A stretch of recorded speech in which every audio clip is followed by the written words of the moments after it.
The guy knows politics like the back of his hand. He also happens to be a newly minted captain in the United States Naval Reserve. Congratulations, Captain Sean Spicer. Welcome aboard, my friend. That's me. I didn't know who you were talking about, but thank you. That's amazing. Sincerely, before we get into the politics, and I really appreciate the invitation. I wasn't able to make it, but you were recently we just noted promoted that. to captain. I'm sorry. I wished I could have. I wasn't able, but it was a who's who, a bevy of who's who, to see your promotion in the Naval Reserve. That was a big day for you, I'm sure. It was a big day. Thank you. Yeah, it was. It was a long time coming, and the only thing that's the only downside is you realize at this age and at this rank, that's when you're starting to look over the other side of the edge. So it was great, and to your point, lots of folks. My first CO was there. A lot of guys I served on active duty with. So it was very meaningful. Why do you do it? May I ask you that? Why do you, given all that you have achieved and all that you could be doing, why do you continue to give your time to the United States Naval Reserve? So it's fascinating you asked that question without being there, because that's what that was the speech, Chris. I literally said, so the Secretary of War, Pete Hegseth, was the presiding official, promoted me the Secretary of the Navy, the CNO were all there, which was unbelievably mind-boggling. But my speech was about why I serve and why I stay in.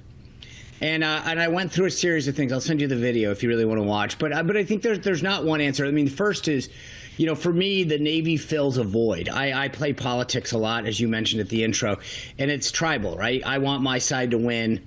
I want the other side to lose. In serving the Navy, you're serving the country. There is no we're colorblind. We're partisan blind. I want the country to win. I feel a great sense of fulfillment, giving something back that we all collectively are part of. And I know that's cliche, but part of the reason I went beyond this in the speech, but obviously for me, the folks that I get an opportunity to serve with are amazing. There were guys that were there that were part of my wedding. When you join this fraternity, and I say that not trying to be gender specific, but it is something that is bigger than yourself. And a lot of my people are coming to me saying, do you realize that so and so drove from Massachusetts to be here? And I'm like, yeah, I served on active duty with them. They were like, no, those guys just drove down for the night, they're driving back. And I'm like, yeah, that's what they do. Wow. I mean, like, there's people that you have make a bond with, and then it's for life. And so one of the guys that I was on the USS Ronald Reagan with flew out from California. He was our task force leader on that ship. And so it's an amazing sense of being part of something bigger than yourself and knowing that you're doing your little part for the country. I know how much you love it, and I wanted to mention to this audience, in case they didn't know that had happened, what an honor and what a beautiful looking sight it was, and I know how hard you've worked and how dedicated you are to it, and so I wanted to lead by saying congratulations and thanks for your service to the country, Sean. You're very welcome. Thank you. Let me ask you about this answer from Chuck Schumer. What was that? I mean, Mandami wins decisively. There's no harm in just lying at that point, even though I think he's basically admitting he didn't support Mandami. But why not lie? Why even after that's all said and done, he was cute about it? What's going on there? Well, because two things. One is he didn't vote. I mean, I can't say this unequivocally, so just in case somebody but I think it's pretty obvious he, based on the fact that he didn't endorse him. Look, I look at this politically. He knows that he likely will face some kind of challenge from the far left, probably AOC. AOC and Mandami are very aligned. If Mandami is going to help anybody, it's going to be her. And therefore, it's like, why create a further problem for yourself, right? So if you're Chuck Schumer and you endorse or say, I'm supporting Mandami, and then Mandami comes out and supports AOC, who challenges you, whereas if you can say in your talking points, I never supported the guy in the first place, it preserves that. We know he probably didn't based on his previous actions, and I think it's politically long-term a little smarter to keep your cards close to the vest. Is this the future of the Democrat Party, Mandami? Or it's a great question. Look, it's a great question because Democrats immediately recoil when you ask them that, and there's a reason. Look, they're going to say, oh, it's one race. It's just the mayor. Yeah, that's right. But look at the exit polls. Look at who everybody's behind. And meaning young people, women, they're all behind Mamdani, and the party knows that. Why is Schumer scared? Again, he's scared because he knows that same wing is going to come after him. Look at what's going on in Massachusetts with Seth Moulton and potentially Ileana Pressler trying to primary Ed Markey. The real rise in the Democratic Party. This isn't just one race. This is the future. But here's the thing that's fascinating to me about New York. In the past, Bernie Sanders and AOC and sort of these self-described socialist types, it's all been theoretical. It's like a college seminar class. They're part of a legislative body, so they can say that they can chirp off, but no one cares. What's going to happen with Mamdani is he's an executive. Either you do it or you don't. Either if it is a success or a failure, and it will be a failure. My point is that now you actually can see all of this ridiculousness, this BS about free this and free that. We all know there's no such thing as free anything. And the reality is that when Mamdani starts to put this into practice, it's going to fall on its face. And this is literally the political Wizard of Oz. The curtain's going to get pulled back and you're going to, holy smokes, there's really no such thing as free internet, free buses, free rent. Like, it doesn't work. And it will finally be exposed for the fraud that it is.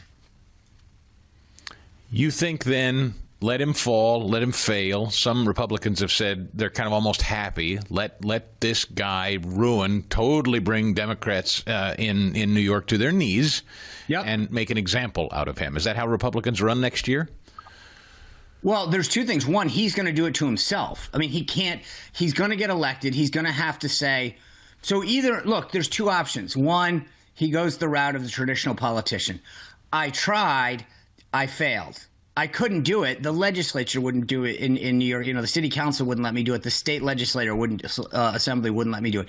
So either he says he admits it's a failure because he didn't know the system, or he actually tries to implement it and it falls on his face. We all know just on the cost alone, none of this works. And then what will happen is that then I think Republicans can pin the tail on the donkey and say, this is what your flawed experiment looks like. Would you want that to happen nationally? When Democrats vote, apparently this week, we've had 2 Republican senators this week say they have heard from their Democrat colleagues, okay, the election's over, we can reopen the government now. I mean, no one's going to remember next year that Democrats were basically admitting they shut the doors on the government and SNAP payments and all of that just to win an election. But that's exactly apparently what happened. Yeah. Well, people have a short attention span in this country. I think the reality is that regardless, no one's going to, quote, pay a huge price for it. But I do think that Could I ask you this, Sean, just with a couple of minutes left? I don't mean to rush you, but do you think the economy turns around? We know the economy is still obviously a great concern for many people. Do you think, not quite a calendar year, Trump's policies, by this time next year, ought things be better economically? I know we can't predict it, but if they are, will that create a different set of circumstances for Republicans next year? So here's what I would – so when President Trump talks about all this investment, the foreign direct investment, asking countries and companies to come invest in the United States, that's a slow burn, right? So you can't just plop down a ton of money, $350 million, $1 billion, whatever it is, and say, poof, create jobs. Like, you have to plan for that, right? They build a plant. They start to move some manufacturing to an existing facility. My point in this is that it's going to crescendo, I think, and the question is it the right time? I believe so. So you jam all this money into the pipeline, and it just takes a little while to go through and come out the other side, where it's creating jobs and spurring economic growth. I believe that if these companies, even a fraction of them, come through the way they have told President Trump, this is going to be huge, because you think about injecting literally, I think it's north of $1 trillion, or it's close to it, or whatever. Several billion dollars. That has an effect. You can't deny that, right? And so I think it's just going to take a while. But what's happening, Chris, and this is the other thing that's colliding, AI. Right. So I got into an Uber the other day, and the guy just starts chatting me up, and he's somehow involved in Lyft's something or other, council on this and that. He said there's predictions within the sort of the gig economy that Waymo takes over most Lyft Uber driving. Right. So think about all those gig economy. Yeah. So you've got a bunch of stuff colliding at once. And the question is, how do people come out the other end? It's the Sean Spicer Show. You got to catch him today and every day, because he analyzes this stuff on YouTube with great effect as well. Captain Sean Spicer, thank you, my friend. Thank you. For full shows, live and on demand, it's Salem News Channel.